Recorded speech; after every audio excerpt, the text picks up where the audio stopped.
Next Kiruthika.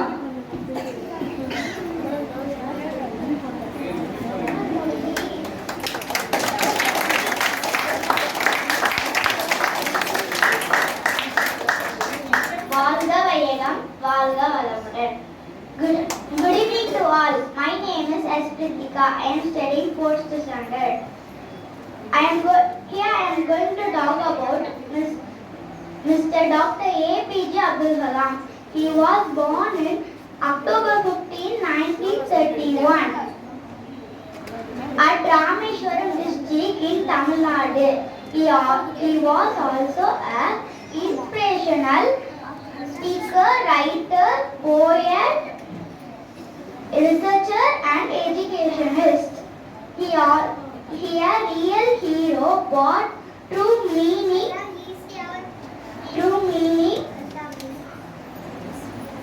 to pride like honesty, simplicity,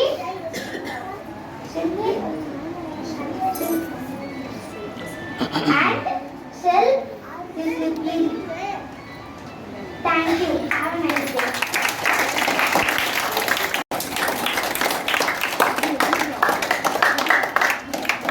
வாழ்க வையகம், வாழ்க வையகம், வாழ்க வளமுடன். குரு வாழ்க, குருவே துணை. உலக பொதுமறையாம் திருவள்ளுவர் இயற்றிய திருக்குறளுக்கு பல பெரியோர்கள் உரை எழுதியுள்ளனர். அதில் அருட்தந்தை வேதாத்ரி மகரிஷியும் அறத்துப்பாலில் உள்ள 50 குறளுக்கு உரை எழுதியுள்ளார். அதில் ஒன்றை உங்களுடன் பகிர்ந்து கொள்ள வந்துள்ளேன். அதிகாரம் அடக்கமுடைமை. குறள் எண் 121. குறள்: அடக்கம் அமரருள் உய்க்கும், அடங்காமை ஆறுதல் உய்த்துவிடும். விளக்கம்: எல்லா செயல்களுக்கும் மனம்தான் காரணம். பொருள், புகழ், புலனின்பம், அதிகாரம் இந்நான்கிலும் பற்று கொண்டு மனம் இறங்குகிறது. அப்போது உணர்ச்சி வயப்பட்டு ஆன்மாவானது தன்முனைப்பு பெறும். இந்த தன்முனைப்பு அடங்கினால்தான் இறை உணர்வு உண்டாகும். அன்பும் கருணையும் இயல்பாக மலரும். பிறகு செய்யும் செயல்கள் அனைத்தும் அறச்செயல்களாகவே இருக்கும். தன்முனைப்பு அடங்கிய இந்த உயர் அறிவு நிலையைத்தான் அமர்ந்த அருள் என்று கூறுகிறார் வள்ளுவர். அவ்வாறு அடங்காத தன்முனைப்பு நிலை அறிவுக்கு மயக்க நிலையையும் இருள் நிலையையும் ஏற்படுத்தும். வாழ்வு துன்பம் சூழ்ந்ததாகவே இருக்கும் என்று கூறுகிறார். இறைவனோடு அறிவால் இணைந்து கொண்டால் அருள் என்ற பேரின்ப வாழ்வு கிட்டும். அல்லது இருள் என்ற மயக்க நிலையில் துன்புற வேண்டும் என்பதுதான் முழு விளக்கம். வாய்ப்புக்கு நன்றி, வணக்கம்.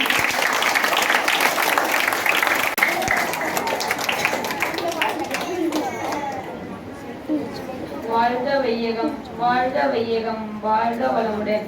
எண்ணமே எக்காலத்திலும் வாழ்க்கையை செல்வி என்று வேதாத்ரி மகரிஷியின் கருத்தை கூறி வணங்குகிறேன். என் பெயர் வே சாய் கல்யாண். நான் இன்று அப்துல் கலாம் ஐயாவை பற்றி பேச வந்துள்ளேன். இந்தியாவின் சிறந்த விஞ்ஞானிகளில் ஒருவராக, தொழில்நுட்ப வல்லுநராக, 11வது குடியரசுத் தலைவர், இந்திய ஏவுகணை நாயகன், இந்திய விஞ்ஞான வளர்ச்சியின் தந்தை, சிறந்த ஆசிரியர் என பல பரிமாணங்களில் ஜொலித்தவர், மனிதரில் மாணிக்கமாக இருந்த ஏபிஜே அப்துல் கலாம். அவரது வாழ்க்கையை பற்றி உங்களுடன் பகிர்ந்து கொள்ள விரும்புகிறேன். பிறப்பு 1931ஆம் ஆண்டு அக்டோபர் மாதம் 15ஆம் நாள் ஜெயலலிதாவுக்கும் ஆசியம்மாவுக்கும் ராமநாதபுரம் மாவட்டம் பாம்பந்தீவில் உள்ள ஒரு சிறிய நகராட்சியான ராமேஸ்வரத்தில் பிறந்தார். அப்துல் கலாம் ராமேஸ்வரத்தில் உள்ள தொடக்க பள்ளியில் தனது பள்ளிப்படத்தை தொடங்கினார். ஆனால் தனது குடும்ப ஏழ்மையில் இருந்ததால் வேலைக்கு போக கட்டாய நிலை ஏற்பட்டது. அதனால் பள்ளி நேரம் போக மற்ற நேரங்களில் செய்தித்தாள் விநியோகம் செய்தார். தனது பள்ளி பருவத்தில் சராசரி மாணவராகவே வளர்ந்தார். வாழ்க்கை என்பது ஒரு சந்தர்ப்பம், நழுவ விடாதீர்கள். வாழ்க்கை என்பது ஒரு கடமை. கடமை நிறைவேற்றுங்கள். வாழ்க்கை என்பது லட்சியம். சாதியுங்கள். வாழ்க்கை என்பது ஒரு சோகம். தாங்கிக் கொள்ளுங்கள். வாழ்க்கை என்பது ஒரு போராட்டம் வென்று காட்டுங்கள். வாழ்க்கை என்பது ஒரு பயணம், நடத்தி முடியுங்கள் என்ற அப்துல் கலாம் ஐயாவின் கருத்தை கூறி விடைபெறுகிறேன். நன்றி, வணக்கம்.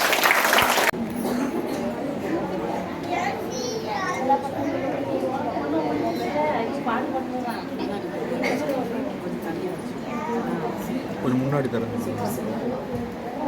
சூப்பரா இங்க கூடியுள்ள அனைவருக்கும் என்னுடைய இனிய மாலை வணக்கத்தை வழங்குகிறேன். அனைவருக்கும் என்னுடைய இனிய குடியரசு தின நல்வாழ்த்துக்கள். அருள் பெருஞ்சோதி, அருள் பெருஞ்சோதி, தனி பெரும் கருணையில் அருள் பெருஞ்சோதி, எல்லா உயிர்களும் என் போற்றுவாளே. இப்பாடலை கேட்டாலே நம் மல்லன் மனதில் நின்றிருக்கும். வள்ளலார் பற்றி நான் இன்று பேச வந்துள்ளேன். வள்ளலார் பேரில் வள்ளல் என்று அமைந்திருக்கும். அதன் மூலம் சிறுகதையில் பார்க்கும் வாருங்கள். ஒரு நாள் கிராமத்தில் வள்ளலார் தூங்கிக் கொண்டிருக்கும் போது அருகில் கடுக்கன் காதில் அணிந்திருந்தார். இதை பார்த்த திருடன் கடுக்கனை எப்படியாவது திருடி விடலாம் என்று ஆலோசனை கொண்டிருந்தனர். திருடன் வள்ளலார் கிட்ட சென்ற போது மேலிருந்து வலது காது கடுக்கனை திருடி விட்டார். அதை பார்த்த நம் வள்ளலார் தூங்கிக் கொண்டிருக்கும் போது, ஏப்பா திடீர்னு வலது காது மட்டும் கடுக்கனை திருடியே, இடது காது கடுக்கனையும் திருடிக்கோ அப்படின்னு சொன்னார். இதை காண்ட திருடனுக்கு ஒரே அச்சம். மனதிலிருந்து வந்துட்டார். நம் திருடனது ஒரே வந்தான். அவருக்கும் தெரிஞ்சு ரெண்டுத்தையும் கொடுக்கிறாரே, இப்படிப்பட்ட திருடா என்றது யோசித்துக் கொண்டிருந்தார். பின்னர் கடுக்கனை அவரிடம் ஒப்படைத்துவிட்டு தெய்வத்தை வணங்கினார். அது மட்டுமல்லாமல் அவருடைய இன்னைக்கும் எப்பயோ தொடங்கி வச்சிருந்த வேலூர்ல அவர் வச்ச அன்னதானம் இங்கும் நடைபெறி கொண்டிருக்கிறது. தினசரி மக்களும் அங்கு சென்று கொண்டுதான் இருக்கின்றனர். மேலும் வள்ளலார் பற்றி நான் சொல்வதுதான் ஆசை. காலமே சுருக்கம், இனி மேலாம் பேசினால் சுணக்கம். இவ்வாய்ப்பு கொடுத்த அனைவருக்கும் என்னுடைய மனமான நன்றிகளை தெரிவித்துக் கொண்டு நடுவரை மதித்து அந்த பொன்னான மணியை மதித்து நினைக்கிறேன்.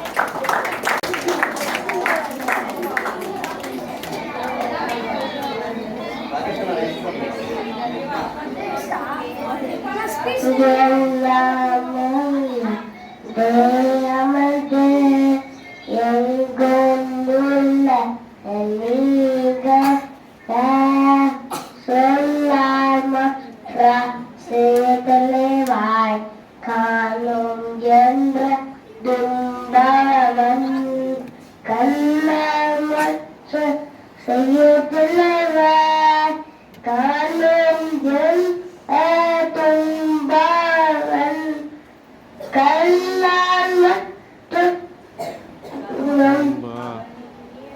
அவனை நீக்கம் அணுவே கூட்டு பக்கமி அவனை ஒன்றா ஐந்தைக்கும் ஐந்து முழுமை அது மூர்த்தி அது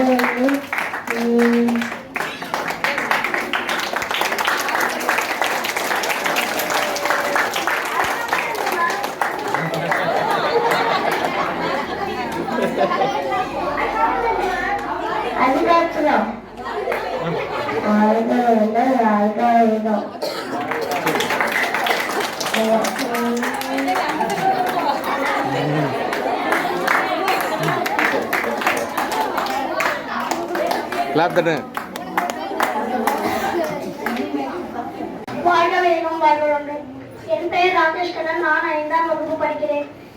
இங்கு நான் ஒரு பாடலை பாட வந்துள்ளேன். மலரே மலரே நீயார், உன் மனமும் அழகும் வண்ணமும் பலவா செயற்கை அழகை ரசிக்கும் உன் எண்ணம் மிக மிக உயர்ந்துள்ளது. செயற்கை மயக்கம் தெளிந்தறிவு செம்மை தெரிய கதை சொல்வேன். வாழ்க வேகம் வாழ்க.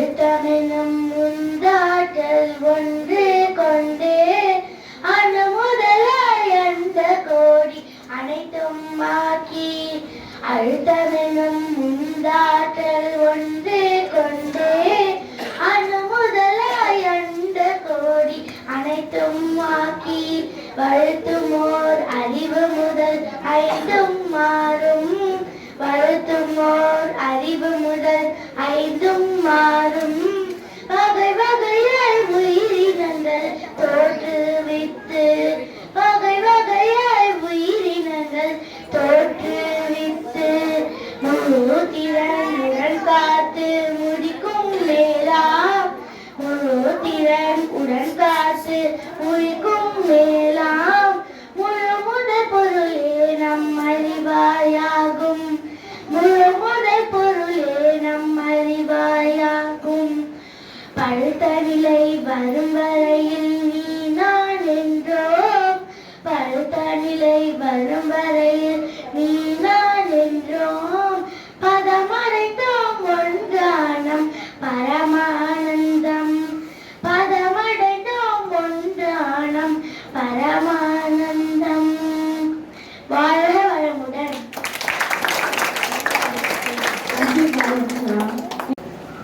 வாழ்க வையகம் வாழ்க வையகம் வாழ்க வளமுடன்.